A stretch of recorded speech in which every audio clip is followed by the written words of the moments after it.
بزرگوں، دوستوں، بھائیوں، اللہ تبارک و تعالی کے کلام مقدس میں سے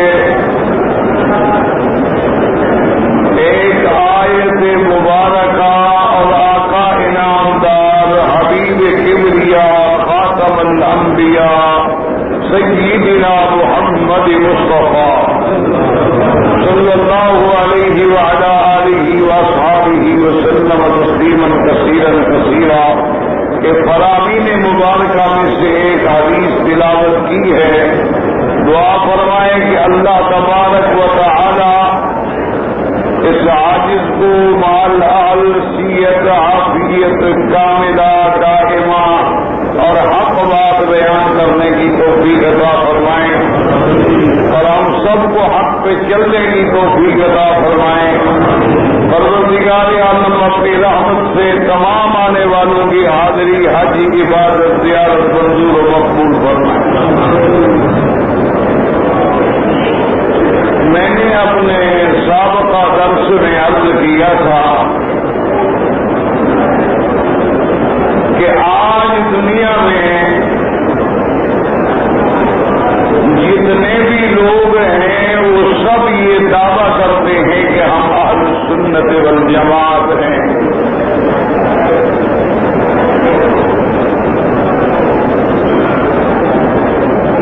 میں نے اسی لیے عرض کیا تھا کہ اب اگر ہم نے پہچاننا ہو، جاننا ہو، سمجھنا ہو کہ اہل سنت والجماعت کا مطلب کیا ہے اور اہل سنت والجماعت کا صحیح معنی میں حقدار کون سی جماعت ہے. ویسے تو یہ دعا ہے کہ اللہ تبارک و تعالی سب کو حضور کی سنت پہ زندگی نصیب فرمائے. اصحاب رسول کی محبت میں، اہل بیت کی محبت میں، اولیاء امت کی محبت میں، تقریب میں، ادب میں زندگی نصیب فرمائے.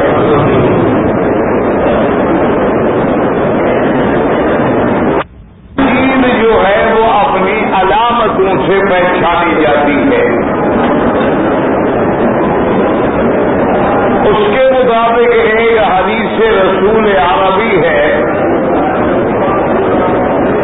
سرکار دو جہاں نے فرمایا ہے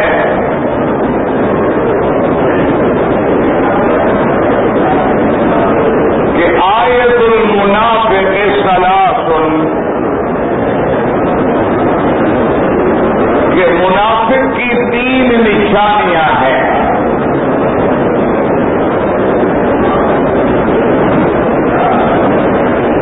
ایک نشانی تو یہ ہے فرمایا اذا حدث کذب، کہ جب وہ کوئی بات کرے تو جھوٹی بات کرے.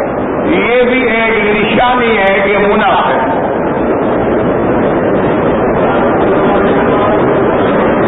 وَإِذَا وَعَدَ أَخْلَفَ، اور جب وعدہ کرے تو جھوٹا کرے، خلاف کرے، پورا نہ کرے وعدہ. یہ بھی منافق کی نشانی ہے. وَإِذَا اؤْتُمِنَ خَانَ، اگر اس کو امانت دی جائے تو خیانت کرے. یہ بھی منافق کی نشانی ہے. اور ایک حدیث مبارک میں ایک اور لفظ بھی فرمایا اذا خاصم فجر، کہ جب جھگڑا کرے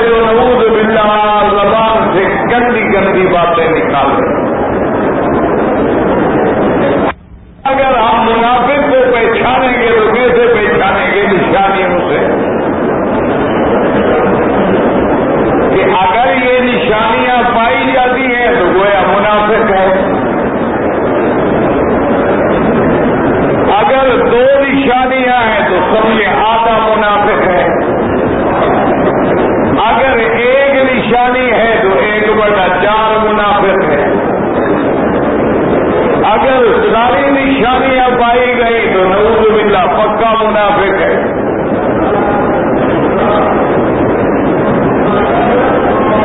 اسی طرح ایک اور حدیث مبارک ہے، حضور نے فرمایا کہ جس آدمی کو تم مسجد میں زیادہ آتا جاتا نماز میں آگے پیچھے دیکھو، پر میں فاشهدوا له بالایمان، گواہی دو گے ایمان والا ہے.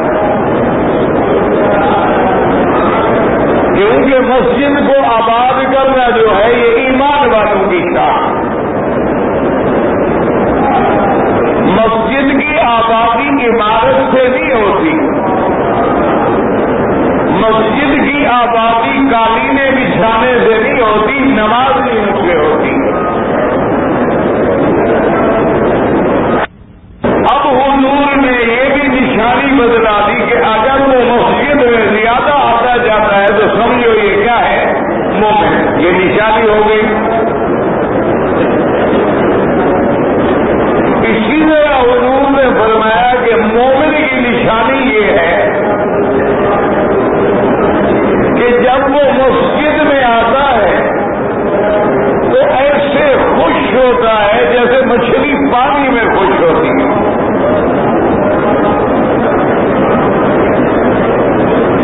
ساتھی بلا رہے ہیں ابھی چلو یار جلدی کریں، کھانا کھانا ہے، سو گئے آپ تھوڑے یار 2 رکعت تو پڑھ لے دو بھائی، ذرا 2 منٹ ٹھہر جاؤ، میں ذرا ایک دفعہ قرآن پاک کا تو دیکھ لوں. اور دل کرتا ہے میں اور نفل پڑھوں، میں اور طواف کروں. پتہ ہے کہ طواف مشکل ہے، تو کہتے چلو یار 1 گھنٹے میں ایک ہو جائے گا.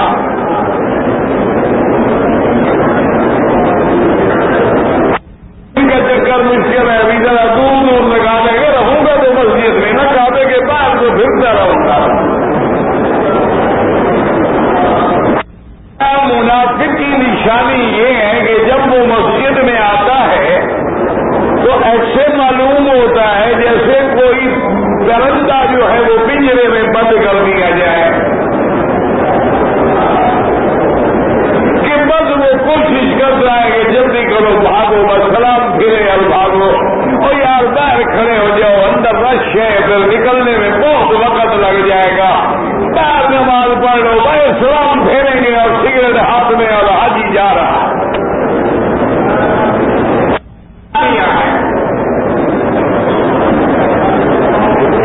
اسی طرح میرے آقا نے فرمایا کہ ایک نشانی یہ بھی ہے،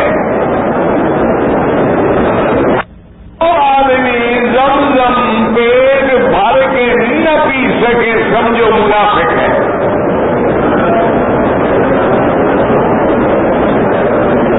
ایک گلاس چھوٹا سا 3 گھونٹ ہو جائے وہ پر میں نے پی دیا ہے. اور مومن کا زمزم سے پیٹ بھرتا ہے نہیں، وہ کہتے ہم نماز کے بعد پیو یار، اور پیو یار، پتہ نہیں پھر زمزم ملے نہ ملے. یہ نشانیاں ہیں، ورنہ تو کسی کے چہرے پہ تو نہیں لکھا ہوتا نا کہ یہ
میرے مدنی محمد مصطفیٰ، میں اگر 1000 بار اپنے منہ کو اور زبان کو مشک و گلاب سے دھو ڈالوں پھر بھی تیرا نام لیتے ہوئے بے ادبی کا ڈر ہوتا۔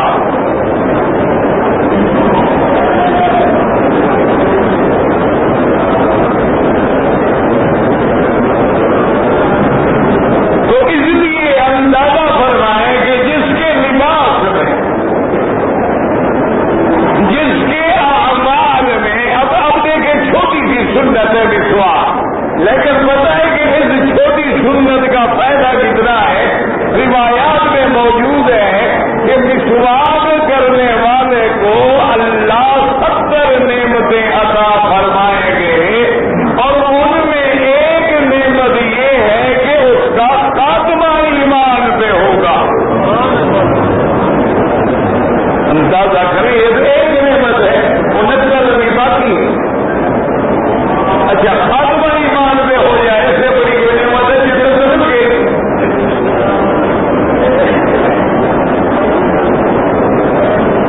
اسی لیے حضور نے فرمایا کہ اگر میں اپنی امت پہ مشقت نہ سمجھتا کہ میری امت کو تکلیف نہ ہو جائے تو ان کو حکم دیتا نماز مسواک واجب کر دیتا۔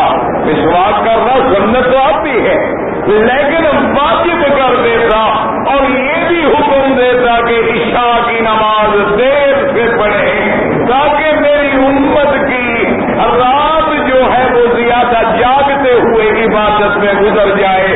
لیکن میری امت کو تکلیف ہوگی، ملازم ہے، دکاندار ہے، بیچارہ کسان ہے، صبح مزدوری کرنی ہے، اس لیے حکم ہے کہ چلو بھی جلدی پڑھ۔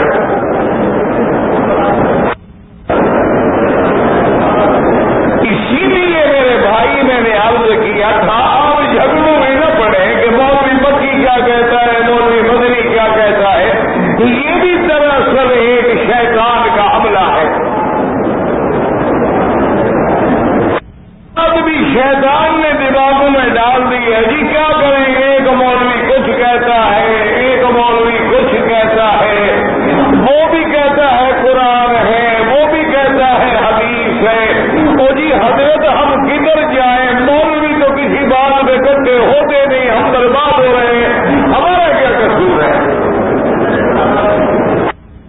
جی کیا کریں، مولویوں کے تو اتنی قسمیں بن گئی ہے، کوئی سبز پگڑی والا، کوئی سفید پگڑی والا، کوئی کالی پگڑی والا، کوئی نسواری پگڑی والا، کوئی ٹوپی والا، کوئی بہت بڑے کلاہ والا، کوئی لمبی ٹوپی والا، کوئی چھوٹی ٹوپی والا، کوئی واسکٹ والا۔ ہم کدھر جائیں؟ مولویوں نے تو جھگڑے بنا رکھے ہیں، یہ شیطانی حملہ ہے، یہ بالکل شیطان نے تمہارے دماغ میں ڈالا ہوا ہے، ورنہ اللہ کے کعبے میں باوجود بیٹھے ہو، ایمان سے کہو آج تک کسی مولوی نے کہا ہے کہ نماز نہ پڑھو؟ بات سچی کرو، میں نے آپ کو پہلے کہا ہے، نہ میں مولوی، نہ خطیب، نہ عالم، نہ بزرگ، نہ پیر، نہ فقیر، ایک ادنا طالب العلم اور تمہارا ایک خادم حجاج کرام کا، کہ شاید کسی تم میں سے کسی بندے کو ہدایت مل جائے اور وہ بھی دعا کرے اور میری بھی جنت بن جائے، بس اتنی سی بات۔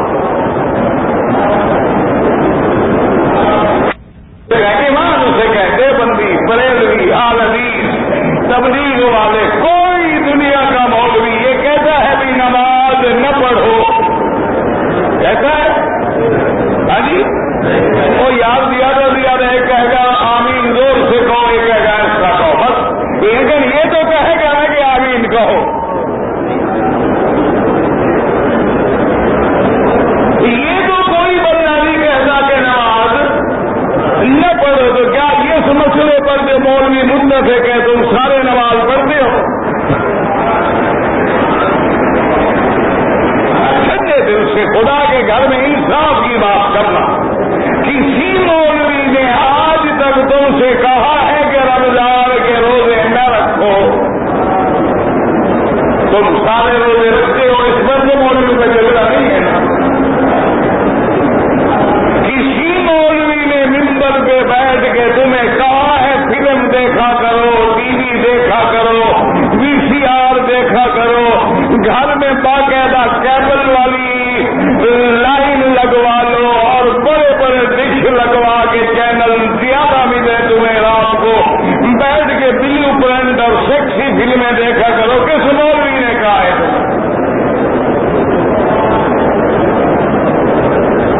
کس مولوی نے کہا ہے کہ بیوی اور بیٹی کو بے پردہ کرو؟ کس مولوی نے تم سے کہا ہے زنا کرو، شراب پیو، جوا کھیلو، لاٹری کھیلو، ویلنٹائن ڈے مناؤ، بسنت مناؤ؟ وہ کون سا مولوی ہے جس نے تمہیں کہا ہے؟ خدا کے کعبے میں اس مولوی کا نام لو.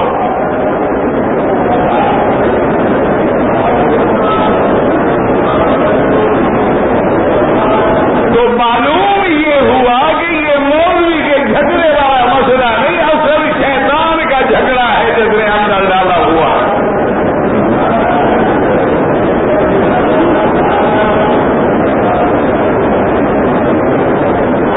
آج اللہ کے کعبے میں آپ اور ہم ایک وعدہ کرتے ہیں، جن مسائل میں سارے مولوی متفق ہیں ان پہ عمل کرنے کرانے کا تم وعدہ کر لو، اور جن میں جھگڑا ہے وہ فیصلہ میں کرا دوں گا. بالکل ٹھنڈے دل سے سوچ لو کہ جو صحیح معنی میں آگے بڑھیں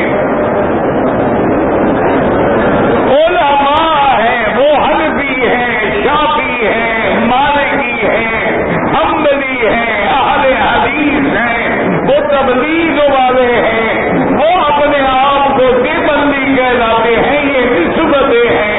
کوئی دیوبند میں رہا، دیوبند میں پڑھا، دیوبندی بن گیا، کوئی بریلی میں رہا، بریلوی بن گیا، فقہ حنفی ملی وہ حنفی بن گیا، فقہ شافعی پہنچی وہ شافعی کہلایا، فقہ مالکی پہنچی وہ مالکی کہلایا، فقہ حنبلی پہنچی وہ حنبلی کہلایا. لیکن در حقیقت اصل میں یہ سارے کے سارے غلام ہیں محمد رسول اللہ.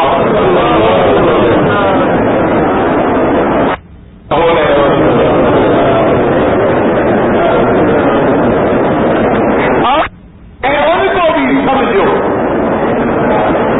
بعض جھگڑے جو ہیں وہ اعلیٰ اولا افضل غیر افضل کے ہیں.